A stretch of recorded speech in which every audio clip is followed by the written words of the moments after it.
This week, we're going over my favorite, my ichiban, movies and TV shows you can practice Japanese with on Netflix.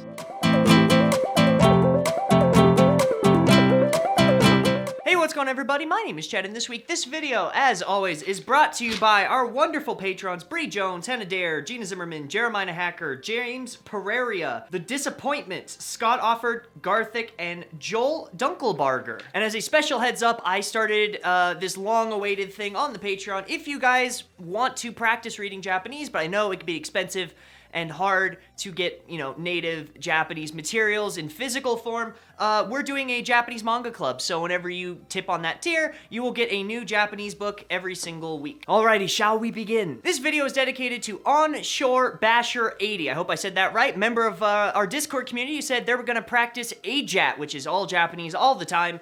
Very intense way to learn Japanese this whole summer. And I decided to just give you some recommendations to help you, but I hope as well as helping you, this also helps the rest of the people watching this video. If you guys go to less than legal anime streaming sites, a lot of the time, the subtitles are not optional. And if you guys are a longtime watcher of me, or of anyone that helps people learn Japanese, you'll learn that English subtitles on the screen kills your comprehension gains. Your brain will either default to the English to look down, or it will focus on the Japanese. It's not gonna do both. So the two best things you could do is A, get rid of the English subtitles, and the super best thing you could do is B, add subtitles. And as such, Netflix allows you to do this. Not only does it have a plethora of shows, in fact, I wrote it down on my scripty phony majigger over here. I counted just a rough count, 30 plus Japanese movies, 23 plus Japanese TV shows, and over 42 anime. Pretty much all of which are between an hour and 32 hours of content long, and the vast majority of which have Japanese closed captions. So not only can you swipe away that English, you can also add in the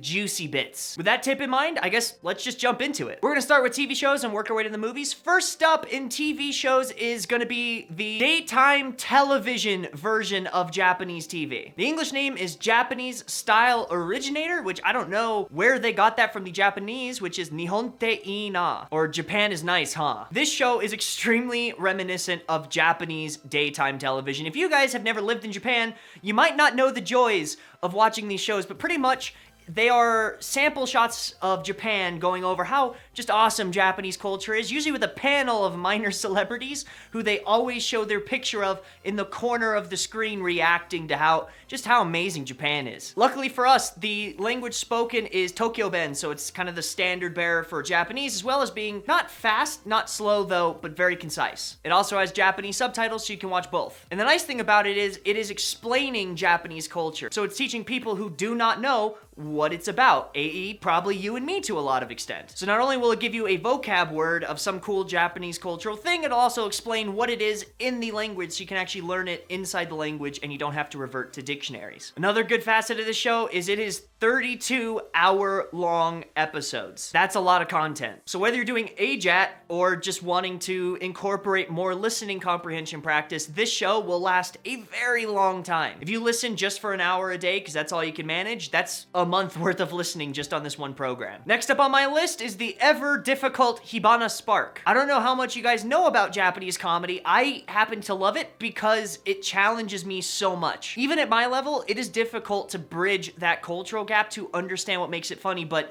almost like solving a puzzle, when you can Rubik's Cube it just enough to figure out what each side is supposed to be, there's this feeling of just overwhelming good that you get. It's about a struggling manzai duo. Manzai is a double-person comedy team where one person's kind of the straight guy, the stiff-necked, solid type of person. The other person's kind of a goober. And it's about two 20-something kids who are working daily jobs and living real life while trying to chase their dreams of being a manzai team. It reminds me of me and my friends and how they're trying to chase their dreams and I'm trying to chase my dreams, but we all still have to go work at a local supermarket the next day after having a really bad set somewhere, you know? It's very real, it's very raw, but it's kind of difficult to understand. Not just the humor, but just the dialogue. In fact, they speak Kansai Ben a lot because that's associated a lot with comedians in Japan. And Kansai Ben can be a little rash if you're not used to it. Although, if you're trying to learn different bends from around Japan, Kansai is probably one of the most popular and prevalent outside the standard dictionary Tokyo Ben, so this would be a good place to start. This show, however, is only 10 one-hour episodes long, so enjoy it while it lasts. Next up, the ever-present rom-com. Japanese TV loves a great summer romantic comedy, and in this case, it is Mischievous Kiss. I do not care at all for the story. I don't think there's really any redeeming characters. However, this is a format that is really popular in Japan, and I'm trying to give you almost a TV guide as if you were in Japan and you can't get access to that. Netflix can almost kinda replicate what Japanese TV is, pretty much minus the news and sports. So, since rom-coms are on every season and they're a big part of daytime Japanese television, I figured I would recommend this one. You have 2 seasons, each one with 16-hour-long episodes, so it is plenty of listening for you, and if you're not completely sick of romance comedy genre, you actually might enjoy this one. Last up, if you guys are going to be watching Japanese television this summer, would be Terrace House. I don't like reality TV. However, I know a lot of people that do. There are people that just weep over teen mom weddings, and I figured I might as well give you guys kind of an equivalent. And I've gotten this question a lot. Chad, is the stuff on Terrace House a lot like how Japanese 20-somethings live? And I will say, hell no, but it's not about that. It's about being entertained. Think about it. You're probably 20-something, right? That's about my demographic. Do you live a life that is anything close to Terrace House? Do you interact with people like they do? Is there as much drama as is on there? Is your love as rooting and teaming as their stuff is? If not, yeah, you're no different than them. Celebrities are just people, so if it's really dramatic and really heartfelt and everything almost seems too good to be true, it probably is. But that's not the point of this. It's reality television. I put reality in quotations. Just mop it up like the TV garbage it is and enjoy. Luckily, it's pretty well normal spoken Japanese, so it's better than watching anime. Now, at the time of making this, we are transitioning into summer, if you can't tell by how hot and sweaty and bothered I am right now. So Netflix is in between switching up their spring and summer programs, so we're only down to like 30-something movies. However, they do have a couple classics that I really enjoy, which number one for me is a clear winner of all horror awards ever, Battle Royale. They actually have the second one on there as well. You guys can find 1,000 reviews for everything that I'm talking about. I'm just gonna explain. If you guys are into that like teenager, last man standing, death battle, this is basically The Grandfather. This is the movie that brought forth all of everything that came out in the late 2000s that teens and tweens love. Keeping up with the action, next up is 13 Assassins. I mentioned this one in a video just a little bit ago. I love this movie. I love watching samurai movies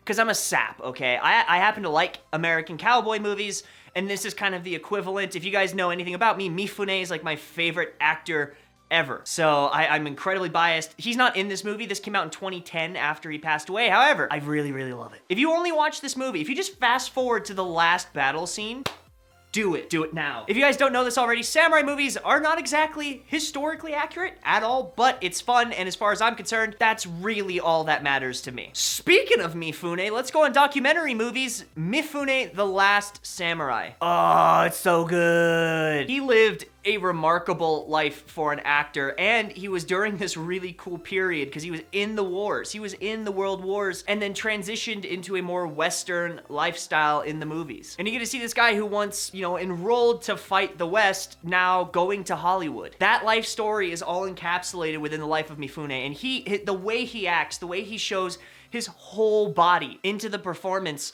I'm jealous of. If you guys want to be actors, voice actors, filmmakers, watch what he does.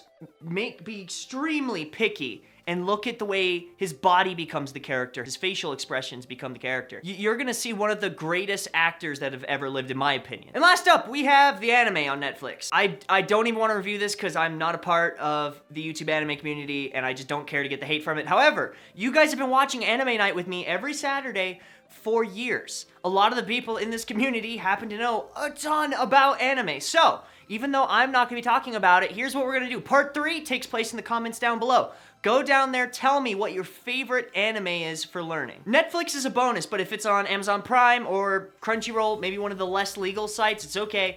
Just tell us what your favorite is in the comments down below. And if you are a language learner, go down below and look through the comment thread. See if you found something that maybe you haven't thought of. Maybe you've never heard of this one, and you can put that on your summer list too. I figured this is a cool way to get the community involved. You guys get to finish the part 3 of my video, and I get to breathe because I am incredibly winded. If you guys like this video, be sure to like it down below. If you have any questions, comments, concerns, or compliments, leave them in the comment box down below. If you guys like this video, check out this or Anime Night, a live stream where we all watch anime, maybe play Fortnite, board games, whatever it happens to be, but we will hang out and talk live streaming on Saturday. I also do videos like this once a week where we talk about Japan, Japanese culture, Japanese life, everything has to do with that. I'm going back to Japan in November as such. Be sure to leave your recommendations for what you want me to do over there. I'm getting more tattoos, I'm working and translating, so I will not be doing everything, but I will do as much as I can. Once more, if you have not checked out the Patreon, we have a new tier that's out. It is the Library of Chalexandria is the temporary name. We're doing mangas, so I'm sure, like you guys,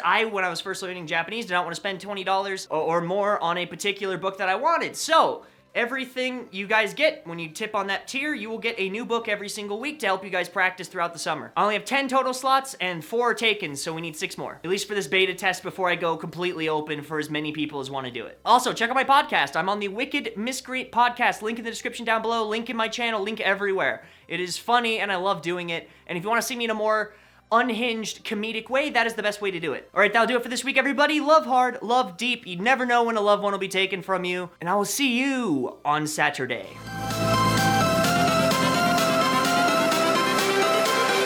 Everything changes.